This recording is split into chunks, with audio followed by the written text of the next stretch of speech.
याद तो हर सतावे तो हम का करी। याद तो हर सतावे तो हम का करी। रात दिनवा रुवावे तो हम का करी। नैना लोरवा बहावे तो हम का करी। उठे नस नस में गजबे लहरिया रे। उठे नस नस में गजबे लहरिया रे।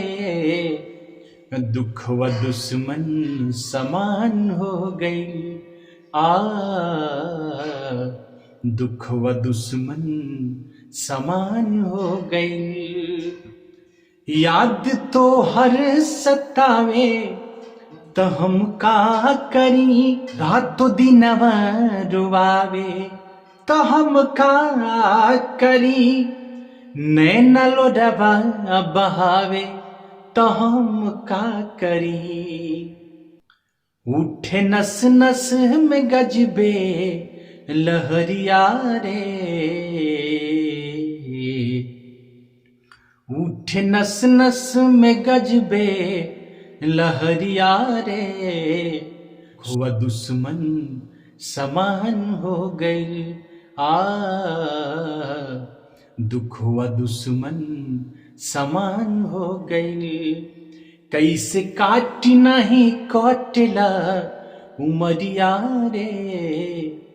कैसे काटी नहीं कटला उमरिया रे।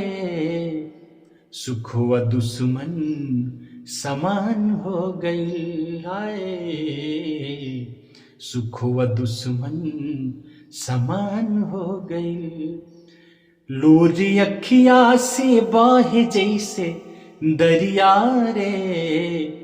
जिंदगिया बेजान हो गई। जिंदगिया बेजान हो गई। लोरी अखिया से बहे जैसे दरिया रे। जिंदगिया बेजान हो गई।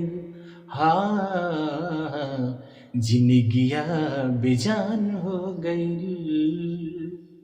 तो नमस्कार, प्रणाम, जय हिंद साथियों। आप सभी कैसे हैं? मैं उम्मीद करता हूं कि आप सभी स्वस्थ होंगे, मस्त होंगे, तंदुरुस्त होंगे।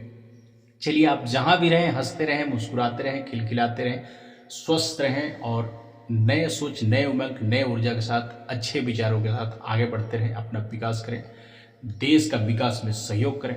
चलिए, आप मेरे चैनल पर साथियों नए हैं तो मेरे चैनल को सब्सक्राइब कीजिए। और ज़िंदगी में कुछ नहीं है, हंसते रहें, मुस्कुराते रहें, इंजॉय करते रहें और अपना लाइफ हंसते हुए जीते रहें। चलिए, बहुत बहुत धन्यवाद।